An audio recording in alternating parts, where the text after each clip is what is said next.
Hello दोस्तों, dictation start होगी 3 second बाद। स्टार्ट। भारत बंद के आह्वान तो पहले भी कई बार हुए हैं, लेकिन किसानों की मांगों को लेकर यह भारत बंद शायद पहली बार घोषित हुआ है।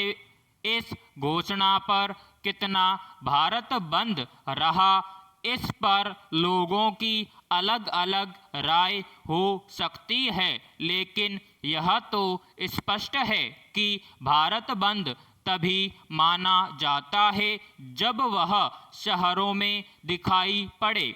गांव बंद रहें या खुले रहें, उससे कोई खास फर्क नहीं पड़ता। शहर जब सुनसान दिखाई पड़ते हैं और बाजार खाली रहते हैं, तब बंद को सफल माना जाता है। लेकिन किसानों का यह बंद अब राजनीति का फुटबॉल बनकर रह गया है। देश के भाजपा शासित प्रांतों में इसे विफल और विरोधी प्रांतों में इसे सफल दिखाने की पूरी कोशिश की गई। इसे दुर्भाग्य ही कहा जाएगा कि देश के वे राजनीतिक दल और नेता भी उन कृषि कानूनों का आंख मीच कर विरोध कर रहे हैं जो कल तक उसी तरह के सुझाव दिया करते थे और चुनावी घोषणा पत्रों में उसी तरह के कानून बनाने के वायदे किया करते थे।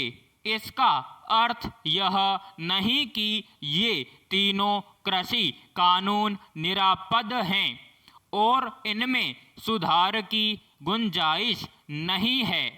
इनमें सुधार की जरूरत निश्चित रूप से है, लेकिन जो पार्टियां और नेता आज आंदोलन की बैलगाड़ी पर सवार होना चाह रहे हैं, उन्होंने अपनी असली हैसियत को उजागर कर दिया है। पैराग्राफ। विरोधी दलों के राजनीतिक दिवालियापन को इस किसान आंदोलन ने अनावृत कर दिया है। देश के विरोधी दलों के पास न तो कोई ऐसा नेता है न मुद्दा है जो भाजपा या नरेंद्र मोदी को चुनौती दे सके। देश के दर्जन भर दलों ने अब बुझे हुए कारतूसों की अपनी बंदूक किसानों के कंधे पर रख दी है।